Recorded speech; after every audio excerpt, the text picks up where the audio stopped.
You're watching 11 Alive Morning News. 11 minutes of nonstop news starts now. We're following breaking news. Police are looking for one suspect after an officer was shot in DeKalb County. We're live with the latest. Atlanta Medical Center now closed. Other area hospitals feeling the strain this morning. Their plan to handle more patients. And we have just a few clouds overhead right now, but we're dealing with some fog at the surface. Dense fog advisory will last until 11 a.m. We'll have the details on that coming up. Turning now to our breaking news. Police searching for one suspect tied to a shooting that injured a Chamblee police officer. Ariana Maniz is live from North Lake Mall in Chamblee with the latest details. Police have been searching for hours throughout the night for a suspect after a Chamblee police officer was shot. In video from overnight, you can see a large police presence near Briarcliff Road. Chamblee police, they tell us that this started just after midnight when officers, they found a stolen car used in an armed robbery. Police, they tried to stop that car. The suspects drove off. As police chased after the vehicle, the suspects crashed near Briarcliff Road and Briarcliff Way. The suspects, they fled that vehicle and shot at officers. One of the officers was hit and taken to the hospital right now in stable condition. One of the suspects was arrested near the scene. Once again, police are still actively searching for that suspect. Chamblee police, they tell us that Briarcliff Road and Henderson Mill Road will remain closed, and multiple roads around that area will stay closed as police continue to search that area. Chamblee police, they also tell us that neighbors, if you see anything strange like an open garage in your home, to be sure to contact law enforcement immediately. Back to you. We are following breaking news. Many of you see TakeOff of the Atlanta rap group Migos is trending on social media this morning. There are rumors out there that TakeOff has been shot and killed. We are keeping a close eye on the story, but let's tell you what we know right now.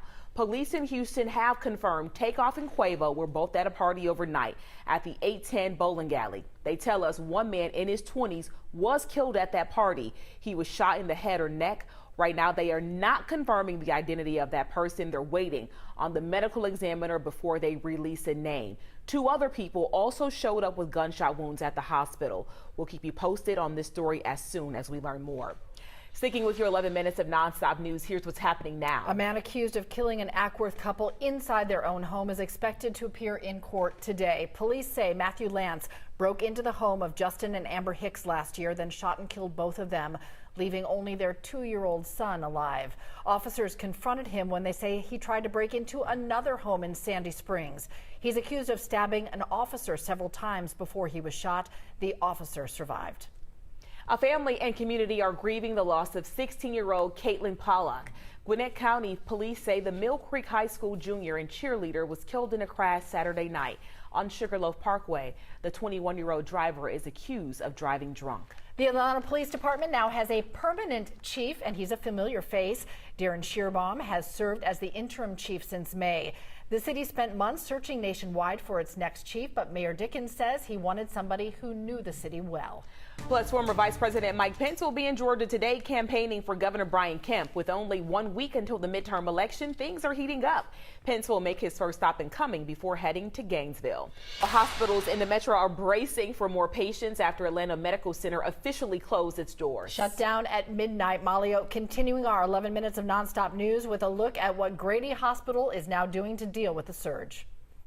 Grady says it's already seeing an increase in patients coming through the ER and trauma center. Take a look at your screen. Here are some of the steps Grady says it took, including hiring former Atlanta Medical Center trauma surgeons and primary care physicians. Plus, Grady added practitioners to their walk-in center and the ER waiting room. It also says it added 41 new patient beds with more on the way. Grady says it also has a nurse advice line. It says this will help patients figure out what kind of care they need. Grady also says it's working with Georgia State to make sure they're getting new nurses on the floor as soon as possible. Guys. Molly, thank you. This is new for you this morning. A report says some Georgia students lost a year or more of learning during the pandemic. Jerry Carnes has details and advice from one educator on what school districts need to do to recover. The report is called the Education Recovery Scorecard. It looks at 3rd through 8th grade math and reading scores in Georgia, comparing results from 2019 to test scores this year. A decline in test scores is viewed as time lost in the classroom. Overall, according to the report, Georgia's average math scores equate to nearly a half a school year lost during the pandemic. Reading scores are calculated as nearly a quarter of a school year lost.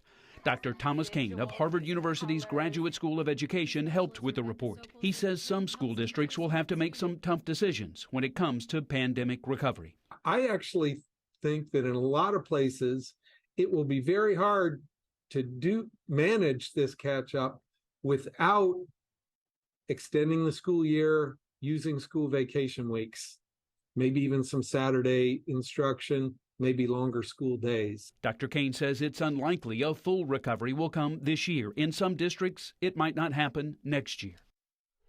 The state of Georgia is receiving $4.2 billion in federal elementary and secondary school emergency relief funds. The money is going to a number of places, including $40 million to community organizations that run after school and summer learning programs. Good morning, Chamblee.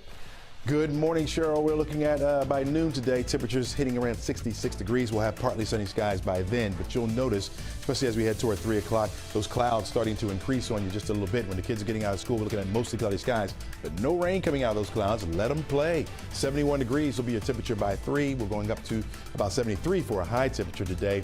We'll drop back down to 69 degrees by 6 under mostly cloudy skies. All right, stay with us for updates on the breaking news we brought you this morning. A Chamblee police officer was shot, plus keeping a close eye on a deadly shooting at a party in Houston where we know members of the Atlanta rap group Migos were present. Check 11alive.com for those updates. All right, live look at the city as we send it off to the Today Show. We'll see you back here tomorrow morning. Have a good day, everybody.